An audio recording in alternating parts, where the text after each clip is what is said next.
네, 오늘 함께 보실 말씀의 제목은 아름다운 가정입니다. 네, 5월은 가정의 달입니다.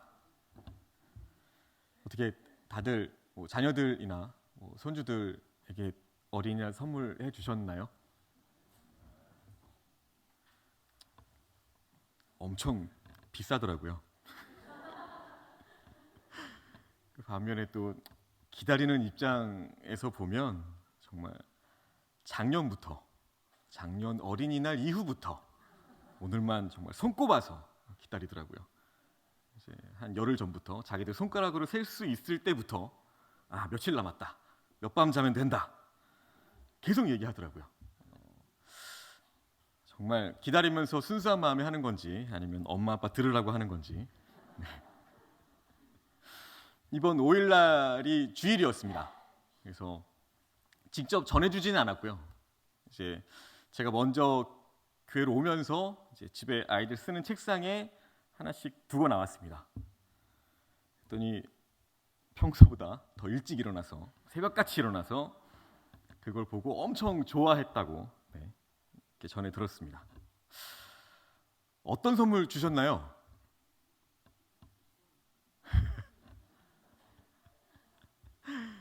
자녀들에게 또 손주들에게 어떤 선물 주어야 할까요? 우리 자녀들에게 줄 가장 좋은 선물은 좋은 가정을 만들어 주는 데 있을 겁니다. 우리 가정은 아이들이 먹고 숨쉬고 느끼며 배우게 하는 데에 가장 영향을 주는 그런 공간입니다. 그 가정의 분위기에 따라서 자녀들의 인격이, 또 자녀들의 성격이, 또 더 나아가서 신앙이 어떻게 자라는지 가장 큰 영향을 미칠 수 있다는 겁니다. 아무리 좋은 음식에, 좋은 옷에, 온갖 정말 화려한 장난감들을 사준다고 해도 그 가정 자체가 불행해지면 그 자녀들은 병들고 만다는 것입니다. 전문가들에 의하면 불안한 가정과 깨어진 가정에서 깨어진 인격이 나온다고 합니다. 그래서 우리 부모들이 해야 할 가장 우선적인 일은 좋은 가정을 만들어 가는 데 있습니다. 비록 허름한 단칸방에 산다고 할지라도 그 가정에 웃음과 또 사랑과 믿음이 충만한 가정이 있습니다. 반면에 정말 수십억짜리 그렇게 호화로운 집에 살면서 그러면서도 부모가 서로 싸우고 심지어는 이혼하는 그런 가정도 있습니다. 이렇게 좋은 가정은 아이들의 그 인격 형성에 더 중요하고 더 귀하다는 것입니다. 잠언 17장 1절에 보시면 마른 떡 한 조각만 있고도 화목하는 것이 제육이 집에 가득하고도 다투는 것보다 나으니라 라고 말합니다. 어느 가정에 부부싸움이 크게 났답니다. 아내가 얼마나 화가 났는지 자기 집에 기름을 뿌리고 불을 질렀습니다. 그때 아들이 부모님이 격하게 싸우는 모습을 보고 더 이상 참을 수가 없다라고 생각했습니다. 부모라는 사람들이 저렇게 싸우는데 내가 살아서 무엇하랴 라는 생각으로 20층에서 뛰어내립니다. 그것을 보고 엄마가 깜짝 놀랍니다. 그 순간 엄마의 머릿속에도 이런 생각이 듭니다. 아들이 죽는데 내가 살아서 무엇하랴. 베란다에서 뛰어내렸습니다. 다급하게 불을 끄고 있던 아버지도 아들과 아내가 투신하는 것을 보고 이제 아내도 없고 아들도 없는데 나는 살아서 무엇하랴. 이렇게 생각하면서 또 뒤를 이어 뛰어내렸습니다. 한 가정 3명이 다 20층 아파트에서 뛰어내렸습니다. 그런데 신기하게도 한 명도 죽지 않았다는 겁니다. 왜 그럴까요? 남편은 제비족, 아내는 날라리, 아들은 비행 청소년. 너무 진지하게 들으셔갖고 놀랐습니다. 물론 웃자고 만든 이야기일 겁니다. 하지만 가족과 가정이 무너져가는 이 세태를 풍자하는 이야기입니다. 그런 구성원들로 구성된 이 가정, 아름다운 가정일까요? 하나님을 믿는 성도들의 가정은 결코 그런 가정이 되어서는 안 된다는 것입니다. 하나님을 믿는 성도들은 주어진 가정을 잘 지키고 성숙시켜야 하는 책임이 있습니다. 이것이 우리 성도들의 의무입니다. 5월, 가정의 달. 아름다운 가정을, 또 행복한 가정을 우리가 어떻게 만들 것인지 말씀을 통해서 한번 함께 생각해 보도록 하겠습니다. 첫 번째로 아름다운 가정에는 믿음이 있습니다. 31절입니다. 그러므로 사람이 부모를 떠나 그의 아내와 합하여 그 둘이 한 육체가 될지니. 본문에 보시면 이 말씀에 각주가 달려 있습니다. 기역되어 있고요. 창세기 2장 24절 이렇게 되어 있습니다. 이거는 창세기 2장 24절의 말씀을 그대로 인용했다는 것입니다. 창세기 1장 2장을 보시면 천지 만물의 시작이 기록되어 있습니다. 하나님께서 엿새 동안 천지 만물을 창조하셨습니다. 그런데 그 순서를 보면 이렇게 진행되었습니다. 첫째는 빛과 물, 그리고 하늘과 땅과 같은 자연을 먼저 만드셨습니다. 그리고 둘째는 식물입니다. 세 번째는 동물이고요. 네 번째가 사람입니다. 이렇게 하나님의 그 창조의 순서에는 중요한 이유가 있습니다. 먼저 자연을 창조하신 것은 그 다음에 창조하실 식물을 위함입니다. 식물의 창조는 그 다음에 나올 동물을 위함입니다. 자연과 식물과 동물을 창조하신 것은 궁극적으로 사람을 창조하시기 위함이었습니다.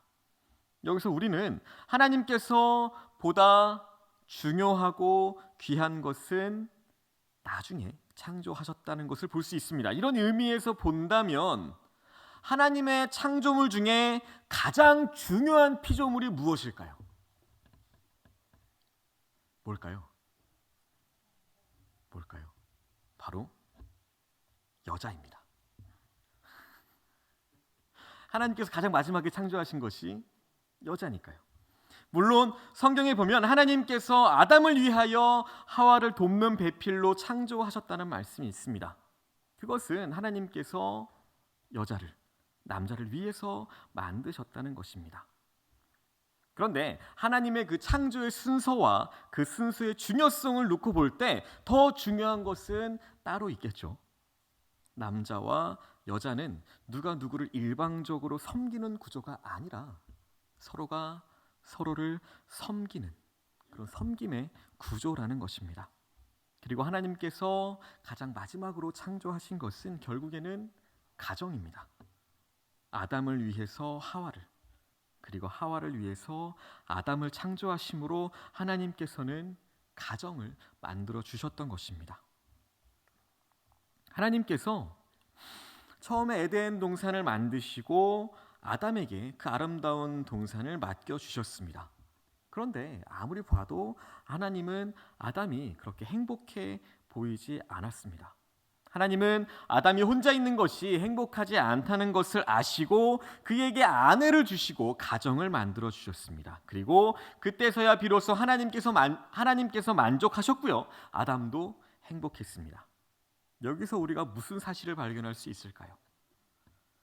에덴 동산일지라도 그곳에서 혼자 사는 것보다 가정을 이루며 함께 살아가는 것이 우리 인간들에게 더 중요하고 귀하다는 사실입니다. 아무리 아름답고 풍족한 그런 세상에서 산다 할지라도 혼자 살아간다면, 또 흔들린 가정에서나 깨진 가정에서 살아간다면 그 사람은 결코 하나님의 눈에 행복해 보이지 않다는 것입니다. 그래서 세상에서 행복을 찾겠다고 가정을 뛰쳐나가는 사람, 이러한 사람은 너무나도 어리석은 사람이겠죠. 하지만 세상이 흔들린다고 할지라도 그 가정이 든든하고 사랑으로 하나가 된다면 그 사람은 어떠한 힘든 세상도 능히 이기며 살 수 있다는 것입니다. 하나님의 그 창조의 중요한 원칙 속에서 가장 중요한 것이 가정이라는 것을 알았다면 그 가정을 지키기 위한 가장 기초는 바로 믿음입니다. 가정을 누가 만드셨나요? 하나님이십니다. 그래서 하나님을 주인으로 섬기고 그분의 말씀을 삶의 기준으로 삼아서 그 말씀대로 순종하며 살아가는 사람이 행복한 사람입니다. 반대로 믿음 없는 사람은 절대로 행복하고 복된 가정을 꾸릴 수 없습니다. 행복한 가정이 되기 위해서는 무엇보다도 예수를 잘 믿는 가정이 되어야 합니다. 온 가정이, 온 가족 구성원 하나하나가 믿음 안에 있어야 행복한 가정을 이룰 수 있는 것입니다. 오늘날 왜 많은 가정이 그렇게 흔들리고 있을까요? 간단합니다. 바로 그 안에 믿음이 없기 때문입니다. 믿음이 있다면 주님을 중심으로 그 가정을 이끌어갈 수 있습니다. 그런데 믿음이 없으니 주님이 중심이 된 것이 아니라 자기 각자가 중심이 되어서 가정을 꾸려간다는 것입니다. 그렇다면 주님이 중심이라는 것, 그게 무엇일까요? 주님만 바라보는 것입니다. 이기적인 사람은 상대가 자기만 바라보기를 원합니다. 나만 바라봐야지 어딜 보고 있는 것이냐 그렇게 원망합니다. 자녀들도 부모가 왜 자기들을 위해서 한없이 무조건 그렇게 다 해주지 않느냐라고 불평합니다. 자기만 바라보고 자기만 위해달라는 것입니다. 오늘날 많은 가정들이 철저하게 자기 중심으로만 흐르고 있습니다. 어느 글에 보니까요, 부부의 행복은 서로만 바라보는 데 있지 않고 함께 똑같은 곳을 바라보는 데 있다라고 기록되어 있었습니다. 맞습니다. 우리 부부가, 우리 가정이 서로만 바라보고 산다면 언젠가 어느 날에 이르러서는 서로에게 단점을 보이게 되고 그렇게 서서히 실증을 느끼게 될 것입니다. 하지만 같은 목표, 같은 미래, 그렇게 같은 곳을 바라볼 때 하나의 마음이 된다는 것입니다. 우리 가정이 함께 바라볼 곳 어디일까요? 바로 예수 그리스도입니다. 온 가족이 예수 그리스도를 함께 바라볼 때에 그 마음들이 하나된 마음으로 그리스도의 마음이 되어서 주님의 화목이, 화평이, 사랑이 넘치게 되는 것입니다. 두 번째로 아름다운 가정에는 질서가 있습니다. 22절, 23절입니다. 아내들이여 자기 남편에게 복종하기를 주께 하듯 하라. 이는 남편이 아내의 머리됨이 그리스도께서 교회의 머리됨과 같음이니 그가 바로 몸의 구주시니라. 복되고 아름다운 가정이 되기 위해서 또 하나의 중요한 것은 질서를 유지하는 것입니다. 가정의 질서를 잘 유지하기 위해서 가장 중요한 것은 하나님께서 세우신 권위에 순종하고 복종하는 것입니다.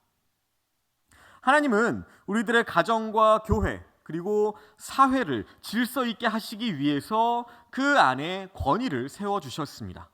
사회 질서를 유지하기 위해서 세상 임금에게 권위를 주었습니다. 민주주의 사회를 살아가는 오늘날에도 국민들로부터 위임받은 그 위정자들이 그 권위를 잘 사용할 때에 훌륭한 사회를 이룰 수 있습니다. 교회 또한 훌륭하고 아름다운 교회가 되게 하기 위해서 우리가 힘써야 할 것 중에 하나는 하나님께서 세우신 권위에 복종하고 순종하는 것을 배우는 것입니다. 사회의 질서, 또 교회의 질서를 위해서 하나님께서 세우신 권위가 있습니다. 그렇듯이 가정의 질서를 위해서 하나님께서 세우신 권위가 있다는 것입니다. 가정의 질서를 위해서 우리는 하나님께서 세우신 권위를 인정하고 순종하는 것을 배워야만 합니다. 하나님께서 가정의 질서를 위해서 부모와 남편에게 권위를 주셨습니다. 그리고 자녀와 아내에게 그 권위에 순종하고 복종하라라고 말씀해 주셨습니다. 과거에는 아버지에게 권위가 있었습니다. 이 아버지의 권위는 가정을 아름답게 세워나갈 수 있었습니다. 그런데 간혹 그 권위를 바르지 못하게 사용하는 아버지들도 있었습니다. 마치 한 명의 독재자처럼 그 권위를 명분으로 폭력을 행사하듯이 그런 아버지들이 있었습니다. 하지만 권위를 잘못 사용하는 아버지가 있다고 해서 그 권위가 부정되어서는 안 될 것입니다. 남편의 권위도 마찬가지입니다. 하나님께서 주신 그 권위로 가정을 아름답게 만들어 나가야 합니다.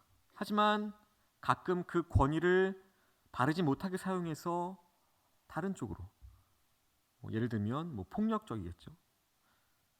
그렇게 행사하는 잘못된 남편들이 있었습니다.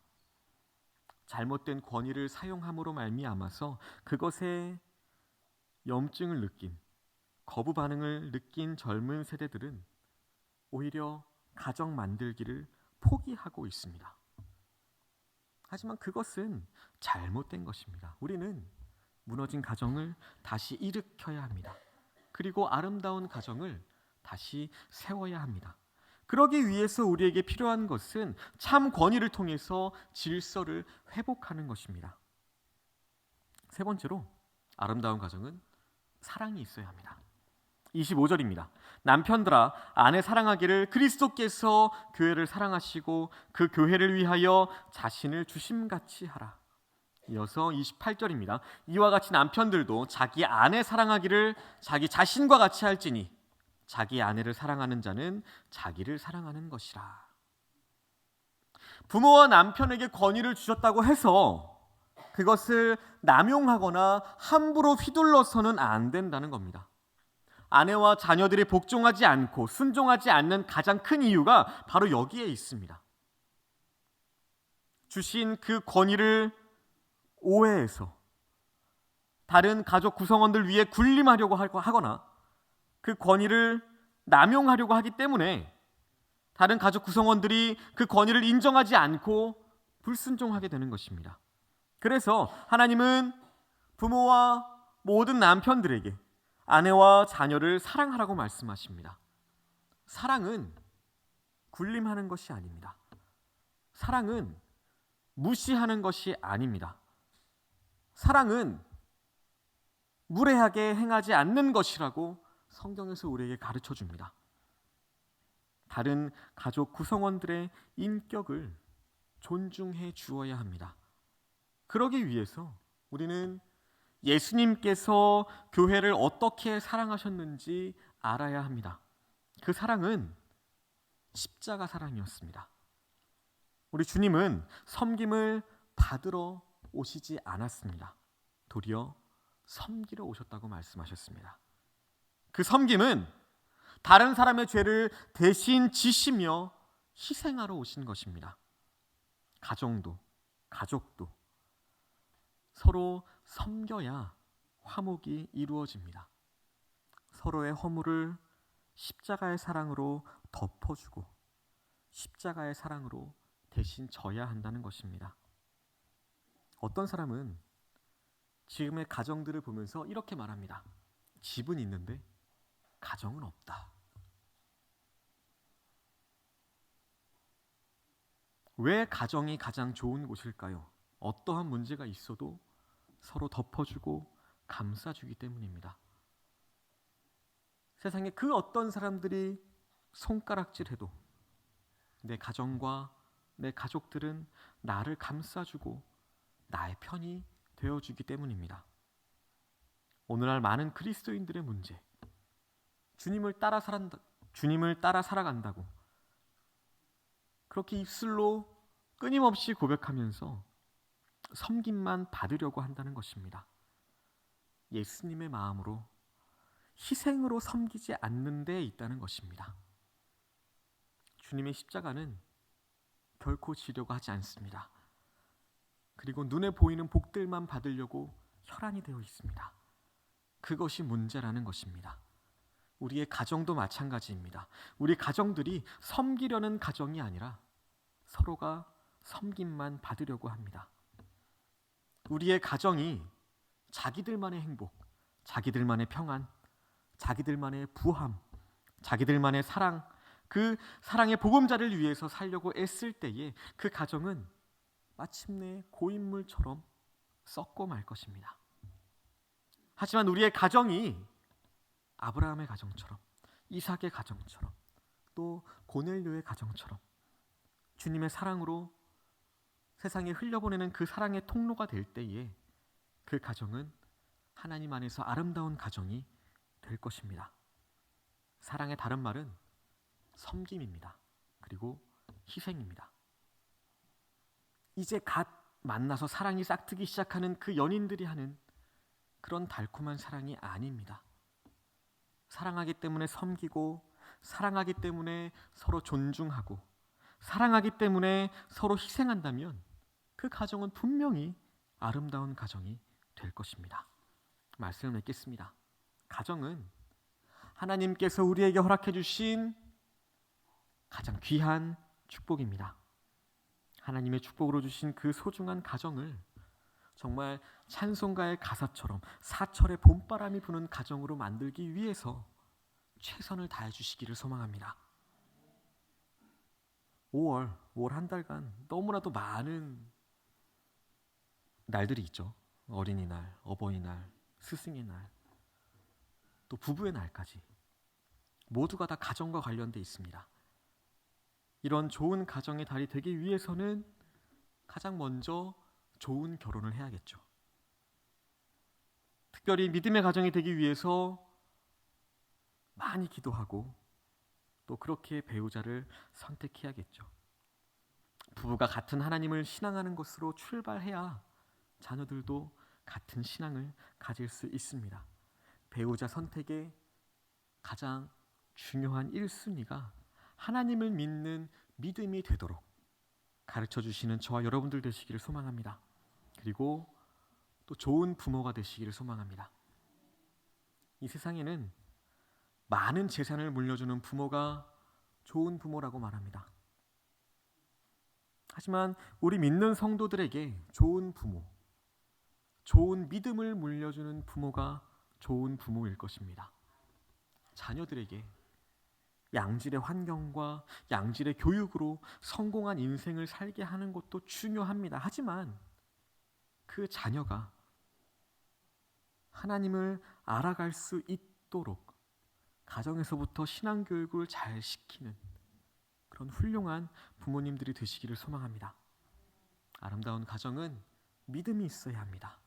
창조주 하나님과 구세주이신 예수님을 믿는 그런 가정이 되시기를 소망합니다. 또 아름다운 가정은 질서가 있어야 합니다. 가정의 질서를 잘 유지하시기 위해서 하나님께서 세우신 권위에 순종하고 복종하시기를 소망합니다. 또 아름다운 가정은 사랑이 있어야 합니다. 그 사랑은 예수님께서 보여주신 십자가의 사랑입니다. 섬김의 사랑이고 희생의 사랑입니다. 그런 사랑을 통해서 하나님께서 만족하시는 그런 아름다운 가정을 만들어 가시기를 예수님의 이름으로 소망하고 축복합니다.